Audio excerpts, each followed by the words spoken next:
আমাদের লাইফে সব কিছু পারফেক্ট হয় না, আর সব টক্সিক জিনিসের সাথে যে ডিল করা যায় এ নিয়েও ডাউট আছে।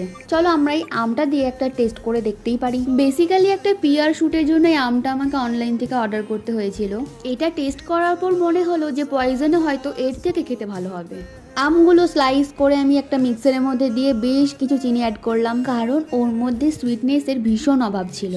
এরপর আমাদেরকে একটা কাস্টার্ড বানাতে হবে, যার জন্য আমি 500 ml দুধ নিয়েছি দুটো আমের জন্য, আর কিছুটা কেসার আর বেশ অনেকটা চিনি। আমার কোয়ান্টিটি ওয়াইজ আমি এখানে 7টা ব্রেড স্লাইস ইউজ করেছি। আচ্ছা, ব্রেড স্লাইসগুলো টুকরো করে নিয়ে এবার ওটাকে প্রথমে সাজিয়ে দিতে হবে, তারপর যেভাবে ব্রেডে তোমরা জেলি লাগাও সেভাবেই এই পেস্টটা ওর উপর লাগিয়ে দিতে হবে। কাস্টার্ডটা এবার ওর উপর ঢেলে দিতে হবে। এভাবে আমি 3-4টে লেয়ার করেছি, তোমরা চাইলে তোমাদের হিসেব মতো লেয়ার করো। একদম শেষে আমি ম্যাঙ্গো লেয়ারটা দেওয়ার পর কিছুটা কেসার দিয়েছি উপর থেকে ডেকোরেশনের জন্য।